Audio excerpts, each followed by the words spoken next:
All right, we're starting off this evening with some audio flashcards from Indiana Wastewater Rules and Regulations.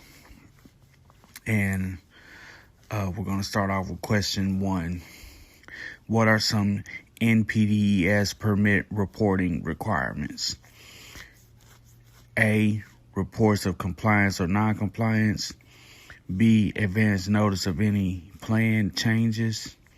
C. Violation of maximum daily discharge limitation for any listed pollutants. Or D. All of the above. And when you get the answer to this one, it is D. All of the above. That's what are some of the NPDES permit reporting requirements are. Is all of those answers. What is a continuous discharge? It is a discharge that occurs without interruption throughout operating hours.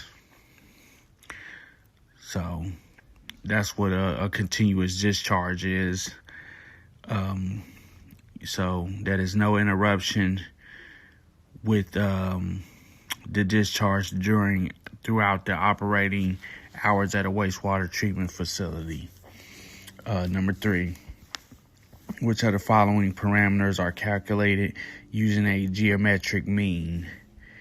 And the answer is D. It is both A and B, which A was fecal coliform, B was E. coli, C is pH. pH wouldn't have anything to do with the geometric mean, but fecal coliform and E. coli are the following parameters that are calculated for a geometric mean.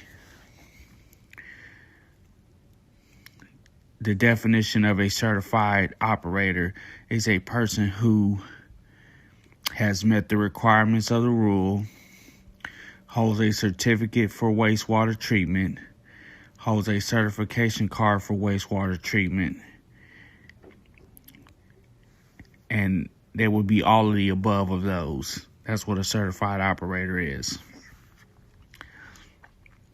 A Class 4 operator is certified to operate the following industrial plants. And that question is a Class A. They're only certified to operate a Class A industrial plant.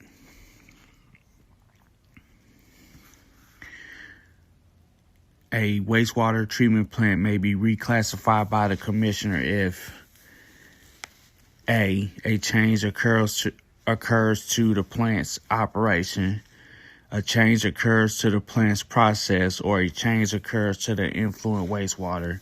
And it would be all of the above of those. The commissioner can reclassify a wastewater treatment plant if it has all of those requirements, or all those changes. What is a list of remedial measures, including an enforceable sequence of actions or operations, including construction leading to compliance with an effluent limitation, prohibition, standard, or another permit condition? That would be a schedule of compliance. That's what that is when it comes to those. The list of remedial measures, and including the enforceable sequence of actions or operations, including construction leading to compliance with an effluent limitation, prohibition, standard, or another permit condition. Question 8. What is the sum of the individual waste load allocations for point sources and load allocations for non-point sources and natural background minus the sum of specified margin of safety and any capacity reserved for growth? Is it A, best management practices? Is it B, waste load allocations? Is it C, total maximum daily load, or TMDL, or is it total toxic organics, TTO? And the answer to this is total maximum daily load, TMDL, is what the answer to that question is. It's the sum of the individual waste load allocations for point sources and load allocations for non-point sources and natural background minus the sum of specified margin of safety and any capacity reserved for growth. Total maximum daily load. Number 9. A bypass is prohibited and the commissioner may take enforcement against a permittee for bypass unless the following occurred. Is either A, bypass was unavoidable to prevent loss of life, personal injury, or severe property damage. B, there were no feasible alternatives to the bypass. C, the permittee submitted required notices. D, all the above. And it is D, all the above. A bypass is prohibited and the commissioner may take enforcement against a permittee for bypass unless the following occur, which was the bypass is unavoidable to prevent loss of life, personal injury, or severe property damage. There were no feasible alternatives to the bypass. The permittee was submitted required notices. So it's all the above to all of those when a commissioner may take enforcement action against a permittee for a bypass. Who has prepared or direct preparation of required reports? Is it A, the executive officer of the facility?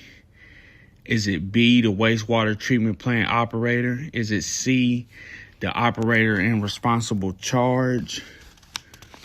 Or is it D, the wastewater superintendent? And the answer to this question would be C, the operator in responsible charge has to prepare or direct preparation of required reports.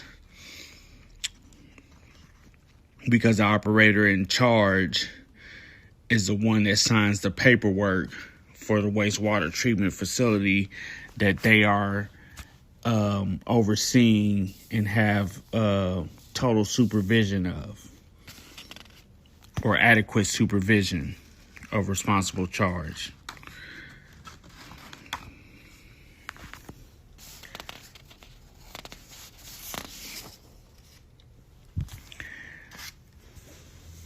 The commissioner may suspend or revoke the certificate of any operator following a hearing if any of the following conditions are found. A, the operator has practiced fraud or deception.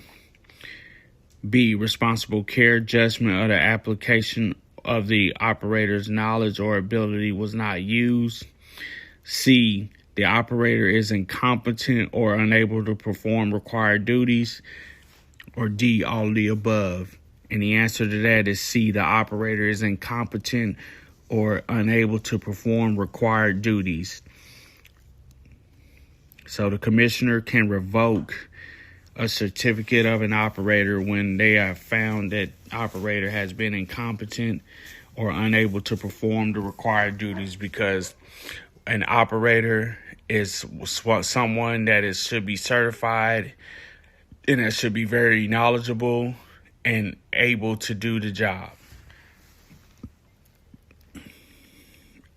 A certified operator may supervise more than one plant or system if the following is met.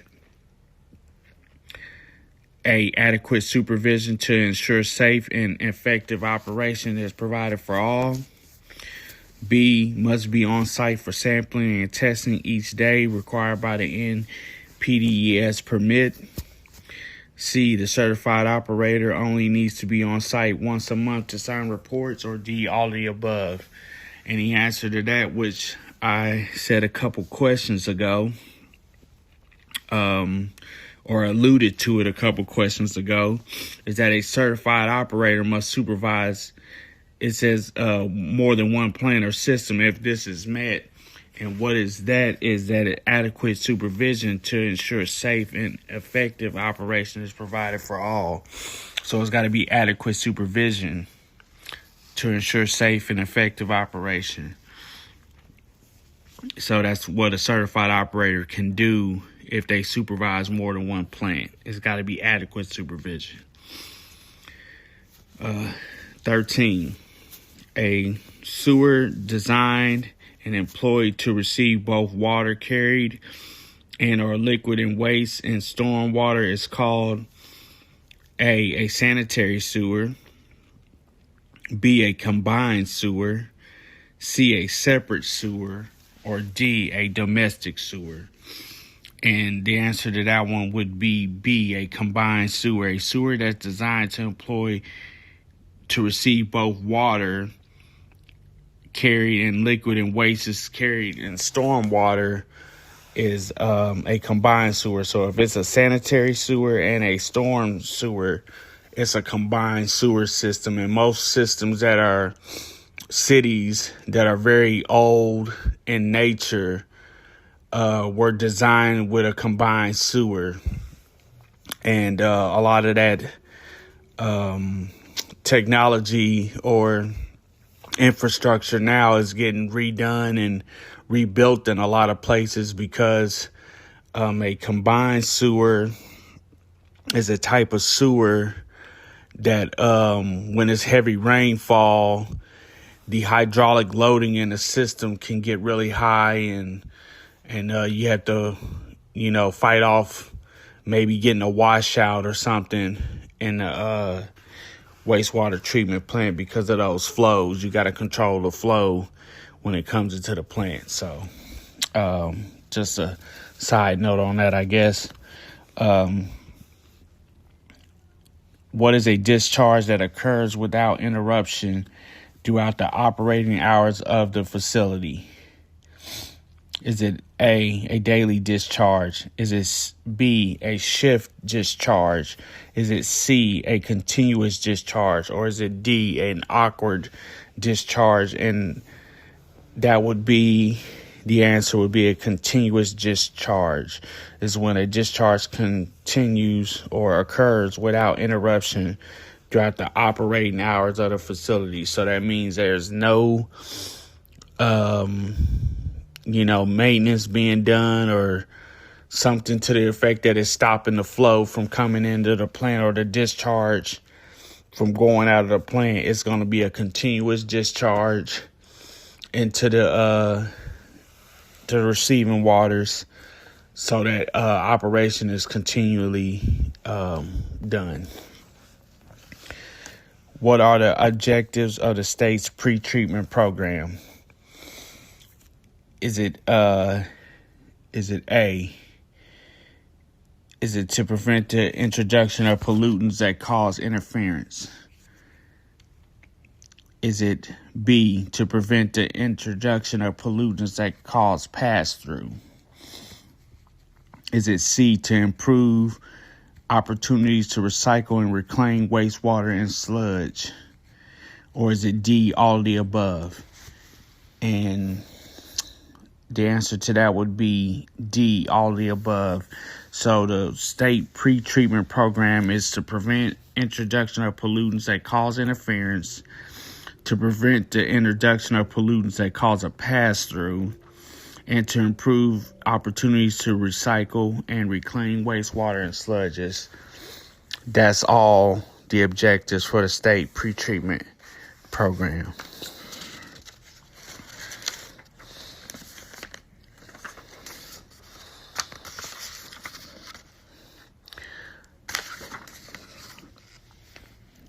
When may an industrial user allow a bypass to occur?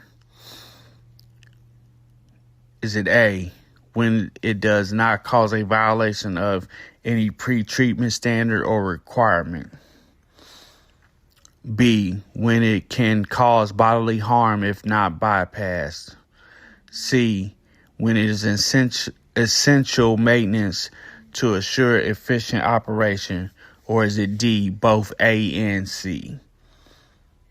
And it would be D, is both A and C, which is when it does not cause a violation of any pre-treatment standard or requirement, and when it is essential for maintenance to assure efficient operation. That's when an industrial user can allow a bypass to occur. So that's when they can allow it to happen in those two instances.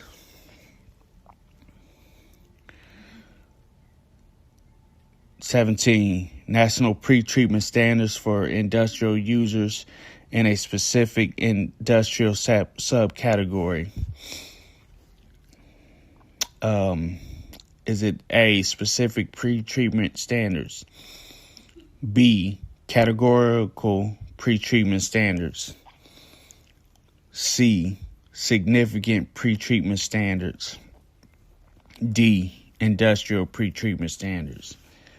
And the answer to this question would be B, categorical pre-treatment standards are the national pre-treatment standards for industrial users in a specific industrial subcategory. 18. Best management practices may be employed to control what types of pollution? A plant site runoff, spillage, or leaks. B, sludge or waste disposal. C, drainage from raw materials storing resulting from manufacturing, commercial, mining, or silvicultural activities. D, all the above. And 18, the answer to that would be D, all the above. So it is a plant site runoff and spills or leaks. It is sludge or waste disposal. And it is drainage from raw materials storage, resulting in manufacturing, commercial, mining, silvicultural activities. So it's all of those. Number 19. What is the term used for a person or organization that conducts or presents a course of training session approved for contact hours under this rule? And for that one, it could be a it's not a training presenter, it's not a training conductor, it's not a training organizer, it is a training provider. That's the term for a person or organization that conducts or presents a course or training session approved for contact hours under this rule. It is a training provider. And then lastly, for this session of audio flashcards, for number 20, applications to sit for a certification exam must be completed with the following. It's either A, contain true and accurate information to the best of the applicant's knowledge. B, name, date of hire, hands-on experience, and or education. C, all information must be completed in black ink. Or the answer could be both A and C. And the answer is A, just A.